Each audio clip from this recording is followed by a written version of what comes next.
Previously on X-Men. The podcast that looks back on X-Men comics, movies, shows, characters, and more. And you can find more about this show and others like it on our network's website, radiomeanwhile.com. Other shows on the network include The Three Nice Things, where we force ourselves to say three nice things about a movie with a bad and often earned reputation. There's Is It Classic, Does It Rock, where we pick a band or artist and go through their discography, album by album, track by track. Radio 64, which is video game music remix radio, and 9021 Here We Go, a 90210 rewatch podcast. Share your thoughts on this and upcoming episodes by following us on Facebook and Twitter at Previously on X, and please rate, subscribe, and share this show on iTunes, Spotify, YouTube, wherever you get your podcast. I'm Eric Mickles, known online as Dust vs. Tweak, and with me is my co-host Hilary Gunning, known online as Hilary Gunning. I was ready that time. I was Were going you? to say my name. Sorry. I screwed it up. I was all prepared. Tune into our previous episode to find out what that means. Previously on X-Men. Yeah. Today, we have an interview. Comic book writer DeMatteis. Yeah, very exciting. Author. Yeah. He wrote the Iceman miniseries from the 80s. Mm-hmm. It was a 4-part Iceman series, and like the character's first miniseries. And he also wrote X Factor later on, when after Peter David's run, DeMatteis came in and also took over those characters for a little bit. He got a lot done in it. Yeah. He had a lot of characters going on. Fun to talk and to with a lot of callbacks to the character's history as well. We talked to him about his time with the X-Men, but also just about like the writing process, working with the X-Men. He's a very like deep writer. He's often bringing in philosophical discussions into his comics, and sometimes very metaphysical. So we get to talk to him about the X-Men. We get to talk to him about kind of the background of comic book writing. You get kind of a little peek behind the curtain. Yeah. And it's a good interview. It's a fun interview, so let's just play it. Let's Hilary, do it. Start the interview. I'm going to press the interview button. That's the space bar. Go. I am pointing at the space bar. Yeah. Maybe it's connected. Let's see. And go. It worked! The first question I wanted to ask was about the Iceman solo miniseries that you wrote. How did that come about? Because at that point, I'm pretty sure only Beast and Wolverine had gotten solo Really? series. I don't even remember that. Oh, wow, that's interesting. You know, I was writing the Defenders at the time, and I was as a kid, I was a big fan of the original X-Men. You know, back in the Lee Kirby and Roy Thomas days. You know, that original group of X-Men. Right. So I had done some personnel changes in Defenders, and I ended up with 3 of those original X-Men in the Defenders: Beast, Angel, and Iceman. And I don't remember where the idea came from or what, but I just thought, oh, it'd be fun. Let's learn a little bit more about Iceman. And you know, it's funny because sometimes when you have to propose a new thing, you go through such a process and write the proposal and rewrite the proposal. And as I recall, I literally walked into Jim Shooter's office, who was editor-in-chief at the time, and said, you know, I want to do an Iceman miniseries. He went, okay. And that was it. You know?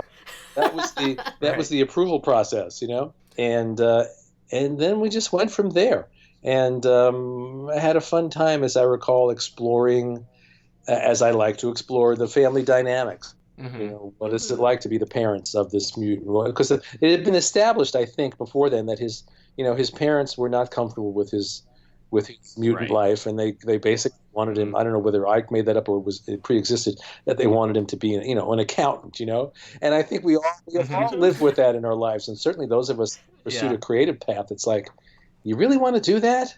You know, my father's line was, because we lived in New York and he worked for the city. Don't you want to take the civil service test? No, I don't.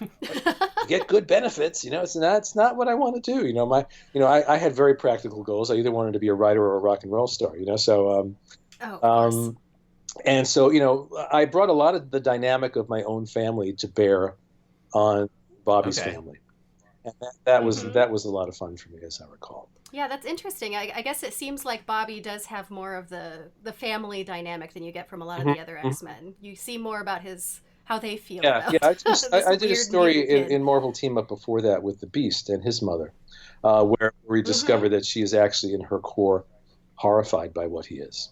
And that's a really hard thing to deal with. But then she also has to come to the realization that because, you know, it's one thing to be a mutant. It's another thing to be a mutant covered in fur and fangs and all this stuff. Mm-hmm. It's got to be a rough thing to deal with, no matter how much you love your kid. But the end point of the story was that she had to realize that even though on one level she was horrified by him, this is her son and she loves him. You know, Right. And so that was actually one of my favorite stories out of my whole Marvel team-up run, was that story that focused on Beast. Oh. Yeah. Speaking of Beast, we just interviewed Steve Englehart when we were talking about his time writing the Beast character and some of the X-Men characters, and he mentioned about how much freedom he had as a writer. And it sounds like you had the same. I mean, you just went in, and it wasn't them saying, we need somebody to write an Iceman series. You just pitched an Iceman series, and they just said, go ahead. It really was. I mean, we had editors, and we had good editors, and you knew that the best editors are the ones that let you alone to do what you do because they trust you. And then when they pick up the phone and say, hey, it ain't working, you trust them. The editors that are like trying to dissect every sentence and every scene, I find for the most part are not the best editors. And sometimes you work with an editor and you feel like, oh, what's really happening here is that editor really wants to write this story, and they're trying to use me as to write their story. The best editors are the ones that trust you. They hire you because they know what you can do. And then when the phone rings again and they say, that was the parts 1 through 4 were great. The concluding chapter needs some work here because something's not working here. I'm not going to question that because I know they trust me and they wouldn't be telling me this. And I respect them. Yeah.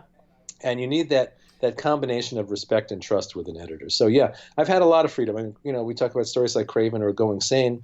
I don't think anybody had me change anything in those stories. But what you read is what I wrote. I hope that warms Hilary's hearts because she herself is an editor as well yes. by profession. Different kind of editor, but yes. and what an important thing. You want that voice there. You want someone that you trust and respect. Because over the years I've had editors that I really liked personally, but maybe I did not respect their skills as an editor, So you want, ultimately what you want are those 3 things. You want to like them personally, you want to trust them, and you want to respect them. And when you have those 3 things together, then you've really got something great, and you've got a relationship that you want to go on for as long as possible. And I've been really lucky because the vast majority of editors that I've had over the years really, really fit in that paradigm. Well, you've worked now, you're talking mostly about Marvel with us, but you worked with DC as well. DC and lots of independent companies, yeah. Are the cultures very different between them? Back in the day, I would say not. I would think the cultures have changed in general over the years, I would say in the 80s and the 90s, there was a lot more freedom without any... The stories came from the bottom up, and the bottom being us, the creatives, they came to you and said, well, what do you want to do? And then you would come up with your take and your pitch and whatever. And a lot of what I saw change over the years, and there was a lot of freedom then too. Like I said, I've had sometimes as much freedom working on those characters as I have working on my creator-owned work, and that's an amazing thing, What began to happen, and I'm not saying that it happens all the time, but what I began to see a lot of was a lot of stuff coming from the top down, from editorial down, from this is our vision, and these are the stories we want you to tell, and you're trying to get yourself to fit into that, and maybe the exciting new writer or artist or flavor of the month comes along and they get a lot of freedom for a while, but and then big crossovers began to become so dominant so that even back then I was not a big fan of crossovers because you'd be off in your corner telling your story and suddenly you'd have to interrupt it for 2 months to tell this other story. And you try your best to make it work and do your best job, but my nature is could you just leave me alone to go off and Now I've had crossovers that I've worked on and really, really enjoyed too, but as a general rule, I would rather be left alone to tell my stories my own way.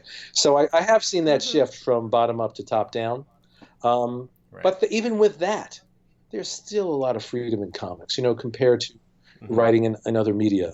There's so much freedom to get your story across, and that that the words on the page will be your words, and it's still, so you have to adapt a little bit to what the editor-in-chief decides they want, but there's still a lot of room to tell a story that's very personally yours. That brings up a question I have. The Iceman story, it starts with Iceman dealing with his family, and then it gets very heady, very existential.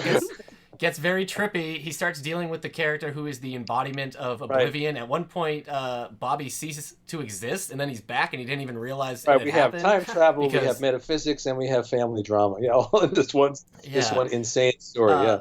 So what inspired you to tell that type of that big existential story about that character Oblivion with the character Iceman, who's kind of... I don't remember. But going along with what we're talking about, and I haven't thought about this Iceman story much over the years, but considering everything we've just talked about, well, what's in there? All the themes we've been talking about. It's very personal and psychological and in the family dynamic, but it's also dealing with these big kind of cosmic questions and issues. And so there's a lot, so I guess it was just me dumping all my themes into this story, right. And whether I succeeded or not, I'll leave to other people, because I am often the least objective observer of my own work. I know when it's really working, when something is really working, and you're in the zone and it's great, and it's great, but that only happens a certain percentage of the time. And when that happens, it's like, let the whole world tell me the story's awful. I know that it's good. The rest of the time, I'm doing the work as best I can and surrendering to the story. Right. And I don't know, if someone says that story really sucked, I have to go, well, maybe it did, or that story was really great. They tell me it's great, and I'm really surprised. Really, was it? Oh, I'm really glad to hear that, So there's a lot of mystery involved in creating these things. So like something like this Iceman story, I have no real objective opinion of whether it was good or awful or somewhere in between. I remember, being surprised a few years back. They put out a hardcover collection of that particular story, and I'm thinking, well, that's interesting. I've got stories that have never been collected that I think are some of the best things I've ever done, and they just put out a hardcover collection of this Iceman, this obscure Iceman miniseries, So, well, he hasn't had too many miniseries of his own. Yeah, I guess so. So if you want to, cash in your Iceman dollars, it's the only place to go. But I was happy to see it, but it was surprising to me, because it wasn't one that I thought like, why that one? Right. But it was a fun project, and as we're talking about it, I'm thinking about it. Yeah, it's true. I dumped all those same themes we've been talking about are all running through that story, and there's a time travel element, and I love time travel stories. And, yeah, he goes back in time and meets his parents. Yep. Maybe gets his dad killed. Right. I'm trying to think now. I wonder if this was before what year did Back to the Future come out? 1983, Back to the Future? 85. I think this series either came out right around the same time or before it, so it's so interesting. I think I read somewhere, and maybe you can correct this if I'm wrong, but the Iceman miniseries that you wrote, that wasn't actually part of like the X titles. It wasn't under the X banner. I don't remember. Well, I know it was edited probably by my Defenders editor, I would think. Okay. So it was probably a Defenders book more than an X-Men book at that point in time. Yeah. Sure. Okay. So kind of like how a lot of people recognize Beast as an Avenger more than right. X-Men. Exactly. And at that point, those three guys, Beast, Angel, and Iceman, were Defenders characters. At this time, I think he would be popular from the Amazing Spider-Man, the Spider-Man and his Amazing Friends. Right. Cartoon. Oh, that's right. I forgot about that. Yeah. That probably was around the same era. Yeah. Because I remember Innocenti did a miniseries with Beast and Dazzler, but I think it ended up under the sort of as a Defenders thing also. But I can't swear to it. It's been a long time. So you talked about writing as therapy for you. Do you have specific insights when you look back at some of your work? Any insights into your soul? Oh, absolutely. Just like what I was saying about Craven. It's like I didn't know when I was writing that story that all those main characters were playing out aspects of what was going on in my life at that time. So it's always like there's what you put into a story consciously, but then there's the level where it's always a Rorschach test. And you go back. And you look at it and you go, "Oh my God, I can't believe how I exposed my deepest feelings." And I understand it more. The creator-owned work. That's it's maybe a little more conscious there. But I'll pick up some old random Spider-Man story and go, "Oh my God, I can't believe that." That's like that came right from the center of my being. I just exposed something I wouldn't tell my best friend. But that's so interesting because people will read and see themselves in a character like Spider-Man. It's interesting to hear about an author exposing themselves in those characters. And I think especially with a character like Peter Parker, you talk to any of the writers that have written that character, it's very personal. We all relate to Peter just as deeply as the audience does, and he's very, very real, and we take aspects of ourselves because he's such an everyman character, and you can channel those aspects of yourself. But you have to do that with everything you write. On some level, everything you write is, it's like you open up your head and a piece of your psyche is on the page. It has to be in order for, and I think even a writer who thinks they're not doing that is doing that. It may be unconscious, but everyone's doing that because that's what you that's what you are. and you're going to tell a story, and it's rising up from your unconscious or your conscious or a combination of the two, and it's about who you are, and it's about your view of life, the universe, and everything. It has to be. You look at 10 stories by any writer, and you're going to get a sense of who they are, at least one aspect of who they are as a person and how they view the world. You can't help it. You took over X Factor for about 12 issues. That series had gone through a couple of changes and writers. What was it like taking over that book back then, and for that series, taking over from Peter David and those kind of newish characters at the time? And I think my early issues, Scott Lobdell was plotting the book, and he asked me to come on and dialogue, and then I did a few issues of that, and then they handed me the book after that. I've always been slightly intimidated by the X-Men universe because it is so complex and complicated sometimes, not just complex but complicated. And there's so many characters, and there's so much history, and there's so much intertwining stuff. I think that's another reason why I always gravitate to the original group, because I understand that. It's simple. It's uncomplicated. I know those guys, So it was always like, for me, stepping into the X-Men universe was like stepping on some ice where I didn't know if there would be some thin patch a few steps ahead where I would fall through the ice, So it was very. Somebody is somebody's father, and you didn't realize it. Those early issues that Scott Lobdell had plotted was a good way for me to sort of step into those characters and get to know them a little bit. And then I think probably he plotted 3 or 4, and then I probably did it for another year after that, and then worked with Todd DeZago on a couple of issues after that as I was getting off the book. And it was a fun run. It was.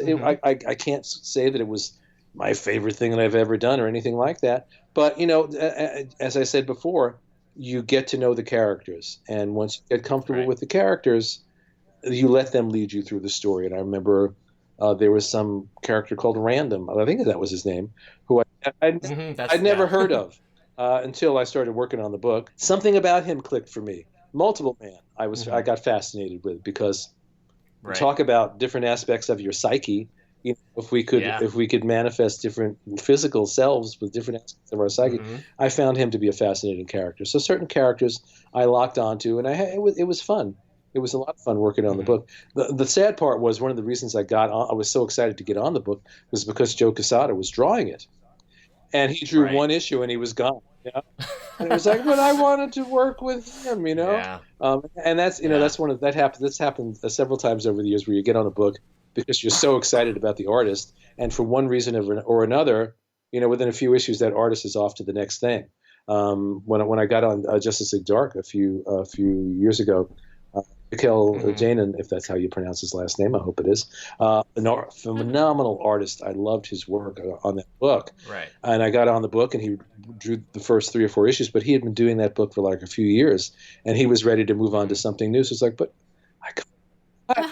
don't go, I had other wonderful artists that I ended up working with on the book, but it's on a monthly book, you just never know. People come and people go. It's like an assembly line, as opposed to a creator-owned book where you're choosing your collaborator and you're both in it together, and you're going to stay on that thing for the life of it. What is the collaboration like with you and an artist? How much of the story do they kind of bring out? It depends on the story. When you're working on monthly books, it is like an assembly line, because you've got a monthly deadline, and everybody's racing to, and you're working on the script, and the artist's waiting for that, and then the inker's waiting for the pencils, and the letterer is waiting for that. So the book and the colors, so so there's not a lot of time for conferring with your artist. You pray for an artist who's going to interpret your scripts the right way, and you want to have a good relationship with them and be able to get on the phone and talk to them when you need to, if they have questions about the story. You love that. I love working with artists who are inquisitive and call you up, and they have these great questions that help you to see your story in new ways. But on a monthly book, you just, you're cranking it out. And so really, you're alone with the story. But even there, the great thing is, there's a chemical click that happens or doesn't happen, And I always say, writer and artist, it's almost like a love relationship when you meet somebody and you fall in love and it just clicks and you don't know why. And so sometimes what happens is the magic of the collaboration happens on the page. Somehow they respond to something in your story, and then if you're working what's called Marvel style, where you're not just writing a full script, you're writing a very detailed plot, you get the art back and you're dialoguing from the art. It's a whole other level of things. And I always go back to say my collaboration with Sal Buscema. We worked together for 2 years on Spectacular Spider-Man, and something happened. First panel, first page, magic. And he responded to my plot, and it came out in the artwork, and I looked at his art, and it was just effortless to write from his to script from his artwork, and you pray for that. And then sometimes you have a really good script and you have a really good artist. Something doesn't happen on the page. You know what I mean? Right. And I always say it's not just the writer. It's every element of a comic book story is so essential. As a writer, I'm very sensitive to the lettering. The lettering, I always say, is the delivery system from my script. And the average reader is not paying attention, nor should they, to the lettering, because they're just reading and it's rolling over their eyes. But how it rolls over their eyes and goes into their brain really impacts the way you're taking in those words and taking the story. Right. Yeah. And a letterer who's not up to snuff, and I've seen it, it's like, oh my God, that sentence reads so clumsily because the lettering isn't right. Right. And then you have another letterer. It's sort of like the way an inker is to a penciler. The right inker can take the pencils and either drag them down or lift them up, because the inker is the delivery system for the pencils, And so a great letterer, the stuff just rolls along, and it takes your story and it takes it up to another level, and it makes it easy for the reader to take in, So every element of a story has to be working in a comic book for the whole thing to work. But certainly the chemistry between the writer and artist, the artist who is the prime storyteller, he takes your even if it's full script, even every panel, every page, every caption, every bit of dialogue, every angle is in there. You give that to 5 different artists, it will come out 5 different ways. It just will, no matter how much direction is in that script. So you pray for that artist who has that chemical connection to your story, and then just through the way they tell that story, raises it up to another level. You can't separate out the elements in a comic book story. I was reading something today where someone was saying on Twitter where they were so annoyed when they see things referring to Alan Moore's Watchmen. It's Alan Moore and Dave Gibbons' Watchmen. And to remove Dave Gibbons from that is that's not what it is. Someone else had drawn Watchmen, we might not be talking about it today. Exactly, sure. I bow to all my collaborators. I really do, because it's the collaboration that makes the whole thing work, especially in comics. Oh, yeah. It seems like specifically for letterers, they maybe have an unforgiving job that the reader might not notice it unless they're doing a bad job. Exactly. And and then when they're working with a writer like me who sometimes likes to write a lot, that's and to if you look at the stuff I do with Giffen, which is so dialogue driven, and my job is to have the characters talk, and so the letterers that have been able to do that and do it with elegance and make it look easy and natural. It's not easy sometimes to fit all the stuff in and make it work with the artwork and let it flow naturally.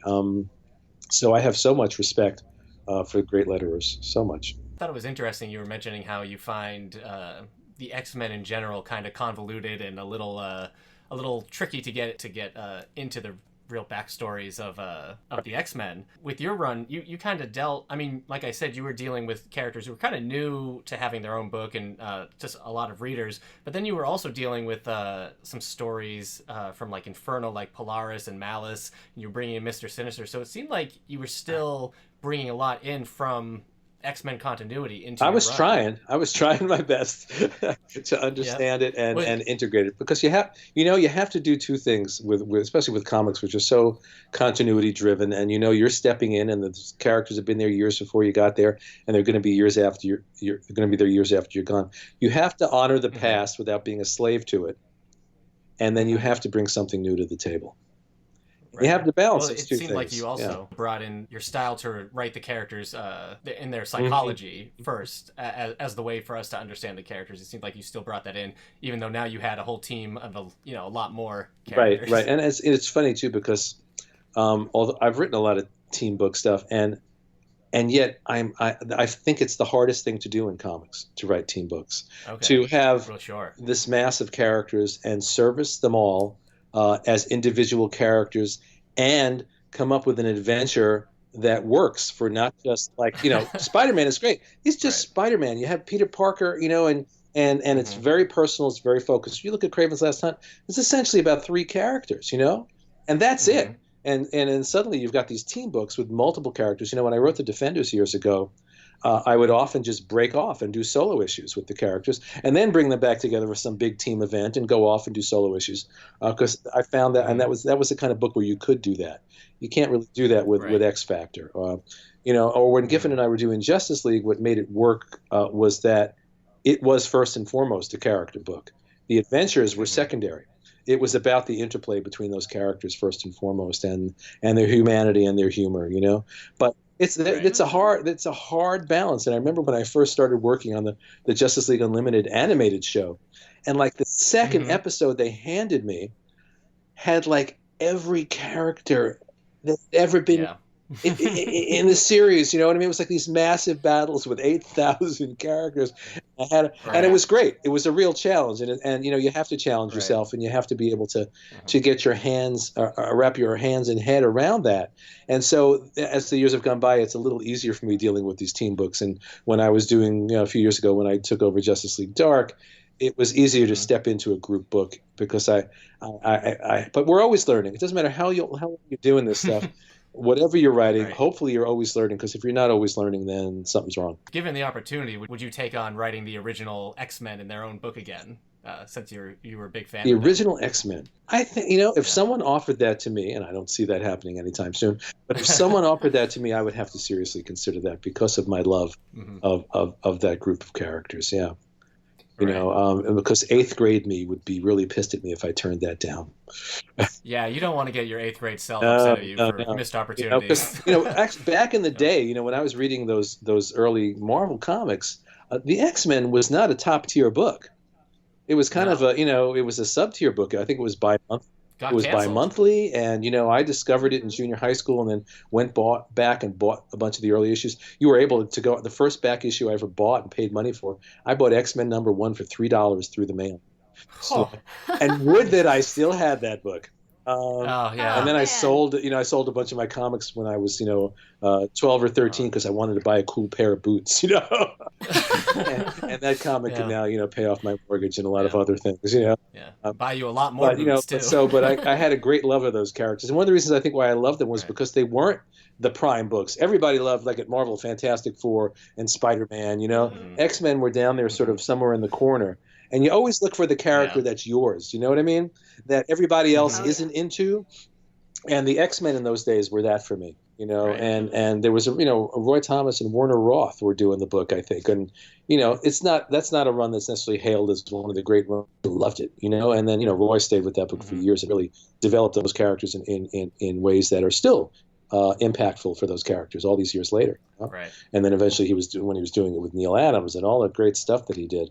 But at that point, they were very low profile, and I think that's one of the things that I responded to. And there was, it's funny, I rarely even talk about the X-Men, so I haven't thought about this, but there really was something about those characters. Plus, you know what? The letter X is very cool.